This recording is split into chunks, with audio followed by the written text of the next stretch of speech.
The call came on a Tuesday morning, interrupting my usual coffee and emails routine. When I saw Rebecca's name flash across my screen, I knew it wasn't going to be pleasant. It never was with her. "Hello, Rebecca," I answered, keeping my voice neutral. "I've sold the house," she announced without preamble, her tone dripping with satisfaction. "The papers are signed, and the new owners move in next week. I hope you've learned your lesson about respecting your elders." My name is Olivia Matthews, and the house Rebecca was so smugly talking about was my childhood home. The one my father had left me when he passed away 2 years ago. Or at least, that's what Rebecca thought. "The house?" I repeated, fighting to keep the amusement out of my voice. "You mean Dad's house?" "Don't play dumb, Olivia. You know exactly which house. The one you've been squatting in rent-free since your father died." "Well, that ends now. I found buyers who will actually appreciate the property." I took a slow sip of my coffee, remembering the meeting I'd had with Dad's lawyer, Mr. Harrison, just days after the funeral. Rebecca had no idea about that meeting, about the documents we'd signed, or about the real ownership of the property. "That's interesting," I said carefully. "And you're sure everything's legal?" She scoffed. "Of course it's legal. I'm his widow, and the house was in his name. You may have been his precious daughter, but I have rights too. Maybe next time you'll think twice before questioning my decisions about the remodeling." There it was. The real reason behind this power play. 3 months ago, I'd stopped Rebecca from gutting the house's historic features: the hand-carved banisters, the original hardwood floors, the stained glass windows my father had lovingly restored over the years. She'd wanted to modernize everything, to erase every trace of the home my father had created. "I see," I said. "Well, I hope you got a good price for it." "Don't worry about the price," she snapped. "Just make sure you're out by next Friday. The new owners are eager to start their renovations." I could almost see her smirking, imagining me scrambling to pack up and move out. If only she knew. "Thanks for letting me know," I replied. "Goodbye, Rebecca." As I hung up, I couldn't help but smile.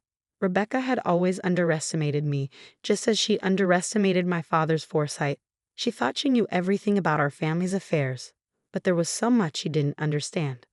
I picked up my phone again and dialed Mr. Harrison's number. "Olivia," he answered warmly. "I was expecting your call." "She did it," I said. "She actually tried to sell the house." "Did she now?" I could hear the amusement in his voice. "Well, this should be interesting. Would you like me to set things in motion?" "Yes, please. And Mr. Harrison, make sure the buyers understand exactly what's happening. I don't want innocent people caught in Rebecca's mess." After hanging up, I walked through the house, my house, running my hand along the walls my father had painted, the door frames he'd restored, the window seats where we'd spent countless hours reading together. Every inch of this place held memories, stories, pieces of our life together. Rebecca had married my father 5 years ago, when I was 23. At first, she played the part of the caring stepmother perfectly, all smiles and sweet words. But after the wedding, her true colors started showing. She tried to drive a wedge between Dad and me, made snide comments about our close relationship, and constantly pushed to change things about our home. Dad saw through her eventually, but by then his health was failing. In his final months, he called me into his study one evening while Rebecca was at her weekly spa appointment. "Livy," he'd said, using his old nickname for me, "I need you to trust me. Things aren't what they seem with Rebecca, and I've made arrangements. When the time comes, go see James Harrison. He'll explain everything." I'd wanted to ask more questions, but Dad had been so tired, so weak. 2 weeks later, he was gone. Rebecca had barely waited until after the funeral to start asserting her authority over the house and everything in it. She'd moved my father's belongings into storage, redecorated rooms without consulting me, and made it clear that she considered herself the sole owner of the property. What she didn't know was that my father had seen this coming. The meeting with Mr. Harrison had revealed just how carefully Dad had planned everything. The house, despite appearances, had never been in his name alone. Through a series of legal maneuvers I didn't fully understand, he protected it, and me, from exactly this kind of situation. My phone buzzed with a text from Rebecca. "I expect the keys on my desk by Thursday. Don't make this difficult, Olivia." I smiled, typing back, "Don't worry, Rebecca. Everything will work out exactly as it should." She didn't respond, probably thinking she'd won. But the real show was about to begin. and I had front row seats to watch her carefully constructed plans fall apart. My father had always told me that patience was a virtue. Sometimes he'd say the best response is to simply wait and let people reveal their true nature. Well, Rebecca had certainly revealed hers. Now it was time for her to learn about mine. I spent the rest of the morning going through some old photos I'd found in Dad's study. There was one of us working on the house together, covered in paint and sawdust but grinning like fools. Another showed us in the garden he planted, surrounded by the roses he'd lovingly tended. Rebecca had wanted to dig up those roses last spring, claiming they were old-fashioned. I'd stopped her then, just as I was about to stop her now. My phone rang again. Mr. Harrison. "The wheels are in motion," he said. "The buyer's lawyer has been notified of the situation. They're understandably upset with Rebecca, but relieved they found out before money changed hands." "How long until she finds out?" "I'd say by this afternoon. Their lawyer is drafting a strongly worded letter as we speak. Would you like me to be present when she receives it?" I thought about it for a moment. No, I decided. Let her deal with it alone. She needs to understand exactly what she's done.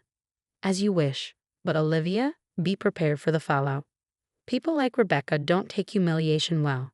He was right about that. Rebecca had always been proud, always needed to be in control. Finding out that she tried to sell a house she had no right to, that she'd made a fool of herself in front of potential buyers, it would hit her hard. But then again, that was exactly the point. The fallout came faster than I expected. Around 3 in the afternoon, my phone exploded with notifications, multiple missed calls, and increasingly furious texts from Rebecca. "What AVU do you want?" The last message read, all caps conveying her rage. I was sitting in the garden among my father's roses when she pulled into the driveway. Her Mercedes screeched to a halt, and she stormed out, waving what I assumed was the lawyer's letter. "You conniving little witch," she screamed, her carefully maintained facade cracking completely. "You knew about this all along." I remained seated, calm despite her fury. Knew about what, Rebecca? Don't play innocent with me. She thrust the letter in my face. "The trust, the property transfer, all of it. You and James plotted this behind my back." "No," I corrected her gently. "Dad and Mr. Harrison arranged it. I just followed his instructions." Her face contorted with rage. "Your father would never do this to me. This has to be a mistake." Actually, I stood up, brushing dirt from my jeans. "Dad did exactly this to protect both me and the house. He saw through you, Rebecca. He knew exactly what you tried to do after he was gone." She took a step back, her designer heels sinking slightly into the soft garden soil. "That's impossible. He trusted me. He loved me." "Did he?" I asked quietly. "Or did he just let you think he did?"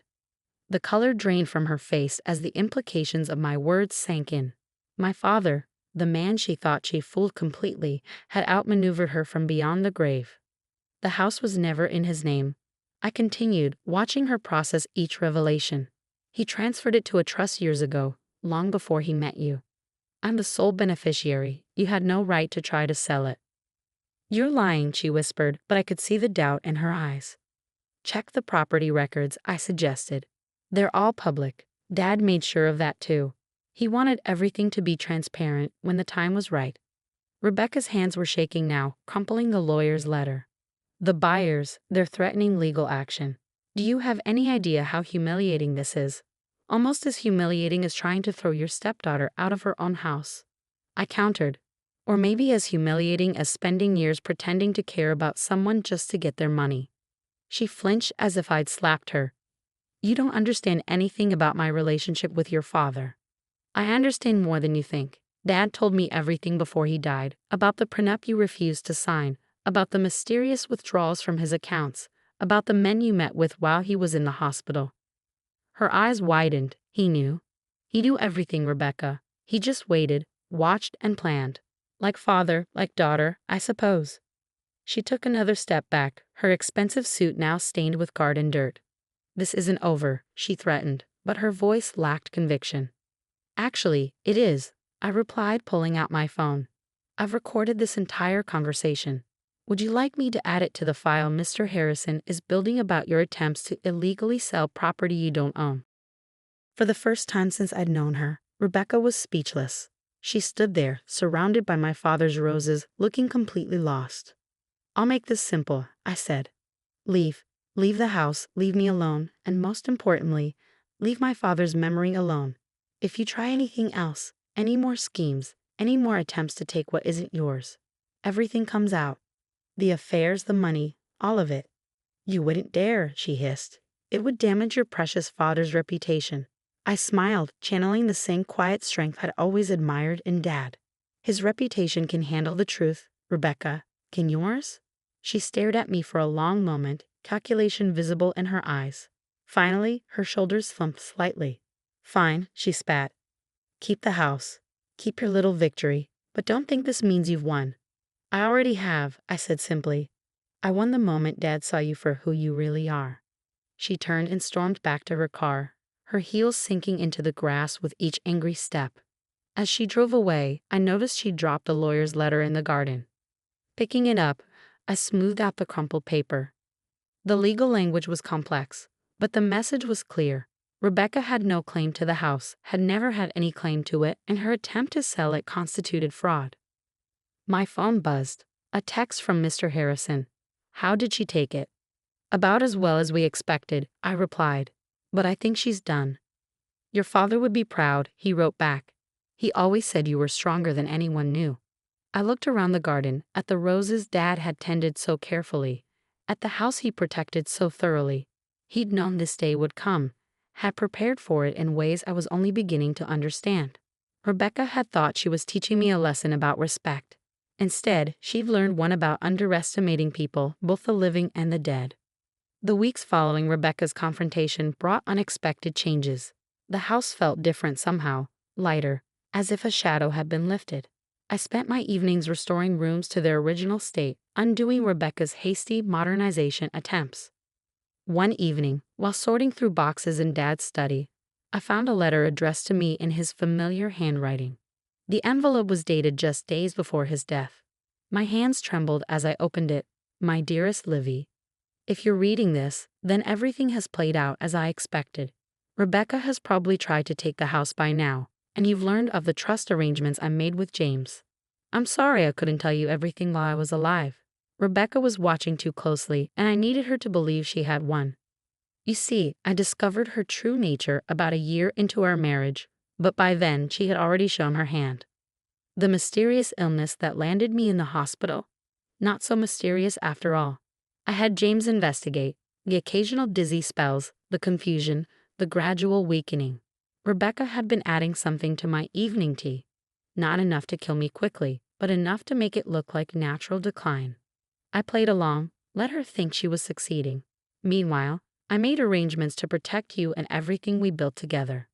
This house isn't just a building, Livy. It's our legacy, every repair and restoration a memory we shared. I know it must have hurt, watching me seem to choose her over you those last few months. Please forgive me for that deception. I needed her to believe she had complete control so she wouldn't suspect what was coming. There's more you need to know. Check behind the loose brick in the study fireplace. I left something there for you. Remember, strength isn't always about confrontation. Sometimes it's about patience, about waiting for the right moment to act. I love you, my darling girl. Dad. I sat there for a long time, tears falling onto the letter. Everything made sense now, his distant behavior in those final months, the cryptic conversations, the way he'd insisted on having tea alone with Rebecca every evening. Moving to the fireplace, I found the loose brick easily. Behind it was a small USB drive and another note. Show this to the police when you're ready. The drive contained videos from hidden cameras Dad had installed, footage of Rebecca adding something to his tea, of her secret meetings with other men, of her phone calls discussing her plans for after his death. He documented everything. My hands shaking, I called Mr. Harrison. James, I said when he answered, I found Dad's letter. And the drive. He was quiet for a moment. Are you ready to take the next step? I thought about it. The evidence on the drive was damning. Attempted murder, fraud, conspiracy. Rebecca wouldn't just lose her social standing. She faced serious criminal charges. Not yet. I decided. Let's keep it as insurance. For now, knowing we have it is enough. Your father said you'd say that. He replied, and I could hear the smile in his voice. He always said you had his sense of strategy. The next morning, a large envelope arrived from Rebecca's lawyer. Inside was a formal document relinquishing any claims to the house or my father's estate, along with a brief note. You win, Olivia. I'm leaving the state. Don't worry about hearing from me again. Just keep what you know to yourself. She'd found the cameras. Of course she had. She would have been searching the house for anything incriminating after our confrontation. The evidence on the drive was just backup. The threat of its existence was enough. I stood in Dad's study, surrounded by the life we'd built together, and felt a deep sense of peace. He had protected me one last time, taught me one final lesson about patience and strategy. The house remained as he'd wanted it, preserved, cherished, a testament to our bond. Rebecca's attempt to steal it had failed, just as her attempts to come between us had ultimately failed. In the garden, Dad's roses bloomed more beautifully than ever. I tended them carefully, honoring his memory in every flower that opened.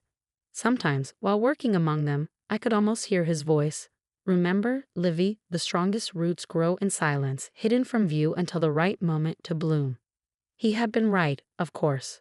Strength wasn't always about confrontation. Sometimes it was about waiting, watching, and letting people reveal their true nature. Rebecca had taught me about deception, about the masks people wear. But Dad had taught me something far more valuable: how to see through those masks, how to protect what matters most, and how to win without losing yourself in the process. The house stands as it always has, a monument to love, patience, and justice served quietly but completely. And somewhere, I like to think Dad is smiling, knowing that his final lesson was well learned. As for the USB drive, it remains behind that loose brick, a silent guardian ensuring that some stories stay buried, at least for now. After all, as Dad always said, timing is everything.